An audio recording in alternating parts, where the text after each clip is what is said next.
اللہ اللہ اللہ اللہ اللہ اللہ اللہ اللہ اللہ۔ اعلیٰ حضرت فرماتے ہیں منمو کنج خمولی کے نہ گنجت دروے جز منو چند کتابیں و دواتو قلمیں، نہ مرا نوش ز تحسین نہ مرا نیش ز تان۔ اعلیٰ حضرت احمد رضا خان فاضل بریلوی علیہ رحمت و رضوان فرماتے ہیں، یہ بہت عزیز ہے یہ خطاب مجھے، ان کا تصوف، ان کا سلوک، ان کی باطنی شان، ان کی للہیت اس خطے سے ٹپکتی ہے۔ فرماتے ہیں کہ نہ مرا نوش ز تحسین نہ مرا نیش ز تان، کوئی تحسین اور تعریف کرے میری، کوئی مدحت سرائی کرے میری تعریف کرے، مجھے اس سے کوئی لذت نہیں ملتی، میں اپنی تعریف سے خوش ہونے والوں میں نہیں ہوں۔ نہ مرا نوش ز تحسین نہ مرا نیش ز تان، کوئی مجھ پر تانا کسے، فقرہ کسے، پھپتی کسے تو مجھے کچھ برا بھی نہیں لگتا۔ نہ مرا، یہ ہے اللہ والوں کی شان۔ نہ مرا نوش ز تحسین نہ مرا نیش ز تان، نہ مرا گوش بمد ہے نہ مرا ہوش زمیں، کسی مدح، کسی کی تعریف پر میرا کان لگا ہوا نہیں ہے۔ نہ مرا گوش بمد ہے نہ مرا ہوش زمیں، کسی کی مذمت کا مجھے ہوش نہیں ہے، کون کر رہا ہے میری مذمت، کون نہیں کر رہا ہے، مجھے اس کا خیال نہیں، اس کی طرف توجہ نہیں ہے میری۔ نہ مرا نوش ز تحسین نہ مرا نوش ز تان، نہ مرا گوش بمد ہے نہ مرا ہوش زمیں۔ کیا حضرت فارسی شروع کر لیے نا، کیا کروں، اعلیٰ حضرت کی فارسی ہے۔ نہ مرا گوش بمد ہے نہ مرا ہوش زمیں، منمو کنج خمولی کے نہ گنجت دروے، میں ہوں اور ایک تنہائی کا کونا ہے کہ جس میں میں ہوں اور میرا خدا ہے، میں ہوں اور مدینے والے کی یادیں ہیں، میں ہوں اور عشق نبی کا چراغ ہے، میں ہوں اور مصطفیٰ کی تعریف ہے، میں ہوں اور پیارے نبی کی مدحت ہے، میں ہوں اور نعت گوئی ہے، میں ہوں اور علماء حق کے اقوال، میں ہوں اور فتاوی نویسی ہے۔ منمو کنج خمولی کے نہ گنجت دروے جز منو چند کتابیں و دوات و قلمیں، ایک کونے میں میں رہتا ہوں، ایک گوشہ عزلت کو میں نے اختیار کر لیا ہے، چن لیا ہے، جس میں میں رہتا ہوں اور چند کتابیں رہتی ہیں اور دوات رہتی ہے اور قلم رہتا ہے، لکھتا چلا جاتا ہوں، جو بھی لکھتا ہوں رسول کے عشق میں ڈوب کے لکھتا ہوں، پیارے آقا کو ٹوٹ کر چاہتا ہوں۔ تو خیر بندگان خدا، عرض کر رہا تھا الرحمن فسل بھی خبیرہ، الرحمن علی العرش استوى، اور پھر کہتا ہے الرحمن علم القرآن، رحمان نے سارے قرآن کی تعلیم دی، رحمان نے سارے قرآن کی تعلیم دی، علم دیا، قرآن سکھایا، لیکن اپنی ذات پتے کے لیے کہتا ہے کہ کسی باخبر سے مل، اگرچہ کہ میں نے قرآن کو سمجھا دیا، میرا پتہ دے دیا، قرآن میں میرے اتے پتے موجود ہیں، میری شانیں موجود ہیں، میرے اوصاف موجود ہیں، میری تعریف موجود ہے، میرا تعارف موجود ہے، میرا انٹروڈکشن موجود ہے، لیکن کسی فقیر سے مل، کسی چشتی سے مل، کسی خادری سے مل، کسی سہروردی سے مل، کسی نقشبندی سے مل، کسی صوف پوش سے مل، کسی گدڑی پہنے ہوئے شخص سے مل، کوئی گوشہ گمنامی میں جو بیٹھا ہے لوگ اس کے در کو کھٹکھٹاتے ہیں، وہ کسی کے در پر جاتا نہیں، اس سے مل۔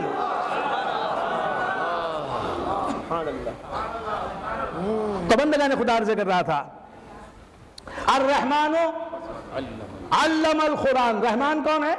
جس نے سارے قرآن کی تعلیم دی، جس نے سارے قرآن کی تعلیم دی، اس کے باوجود کہتا ہے پھر بھی باخبر سے تجھے ملنا پڑے گا، صرف قرآن کی رہبری میں تو میری ذات تک کا سفر طے نہیں کر سکتا اور میری منزل سے اپنی منزل مقصود تک پہنچ نہیں سکتا، کسی فقیر سے ملنا پڑے گا، کسی عارف سے ملنا پڑے گا، کسی کامل پیر سے ملنا پڑے گا۔ تو یاد رکھیں کہ خدا کا غضب ظاہر ہوتا ہے بھی تو اس کی رحمانیت ہے، وہ خدا کا رحم ظاہر ہوتا ہے بھی تو اس کی رحمانیت ہے. تو وہ جس حالت میں بھی ملے، جس حالت میں بھی نظر آئے، اس کی شان رحمانیت چھپ نہیں سکتی. سبحان اللہ سبحان اللہ. جہنم میں ڈالتا ہے، یہ بھی اس کی رحمانیت کا تقاضا ہے. جنت میں بھیجتا ہے، یہ بھی اس کی رحمانیت کا تقاضا ہے. بیمار ڈالتا ہے، یہ بھی اس کی رحمانیت کا تقاضا ہے. صحت سے نوازتا ہے، یہ بھی اس کی رحمانیت کا تقاضا ہے. اسی لیے جگر مراد آبادی نے کہا لطف سے ہو یا قہر سے، لطف سے ہو یا قہر سے، اس کی رحمانیت اس سے تقاضا کرتی ہے کہ باہر آ. تڑپنے والے تڑپ رہے ہیں، باہر آ، جلوہ دکھا، بے حجاب ہو جا. یہ جلوہ دکھانا خواہ قہر میں جلوہ دکھائے یا لطف کے عالم میں جلوہ دکھائے، جلوہ دکھانا رحمانیت ہے. محبوب عاشق کو تجلی دکھائے، جھلک دکھائے، یہ خود اس کی محبت ہی تو ہے، رحمت ہی تو ہے، پیار ہی تو ہے، مہربانی ہی تو ہے، کرم ہی تو ہے. لطف سے ہو یا خیر سے، ہوگا کبھی تو روبرو، اس کا پتہ جہاں چلے شور وہیں مچائے جا.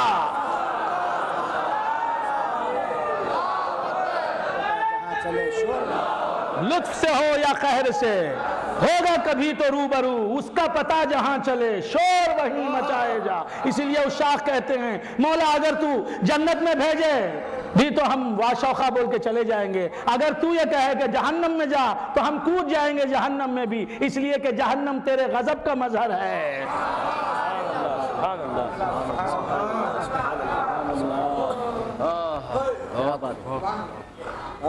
تو بندگان خدا، یہ اس شاخ کی شان ہے، ہر کسی کی بس کی بات نہیں.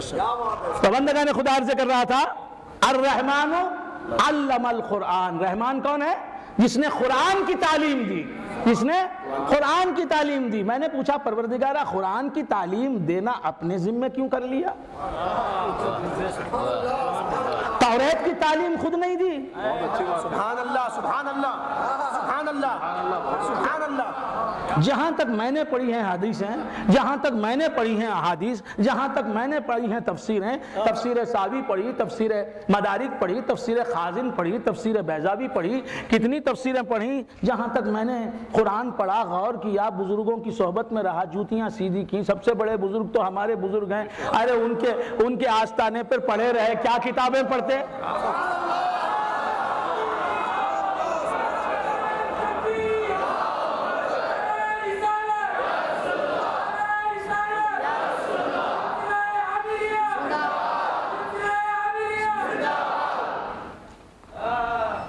الرحمن علم التوراہ نہیں فرمایا، الرحمن علم الانجیل نہیں فرمایا، الرحمن علم الزبور نہیں فرمایا. لیکن کسی آسمانی کتاب کے ساتھ تعلیم کی نسبت اپنے سے جوڑی تو قرآن کے تعلق سے کہا الرحمن علم القرآن. رحمان نے قرآن کی تعلیم دی. میں نے پوچھا قرآن کی تعلیم تو کیوں دیتا؟ کہا کہ قرآن کیا ہے، قرآن کیا ہے سمجھ، قرآن میرا مصطفیٰ ہے.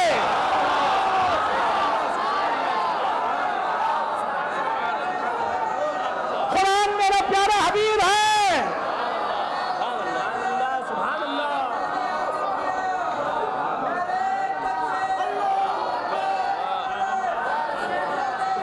سبحان اللہ. اعلیٰ حضرت جیسے عاشق کا معشوق ہے، مصطفیٰ ہی کو میں قرآن سمجھتا ہوں. ہم مصحف عارض کو قرآن سمجھتے ہیں، البیلی تلاوت ہے عرفان نرالا ہے، البیلی تلاوت ہے عرفان نرالا ہے. قرآن کیا ہے؟ جیسے ابھی میرے برادر طریقت جناب علامہ خدیر احمد صاحب قبلہ دامت برکاتہم نے فرمایا کہ قرآن کو ڈھونڈا تو سوا اس کے نہ پایا، قرآن کو ڈھونڈا تو سوا اس کے نہ پایا.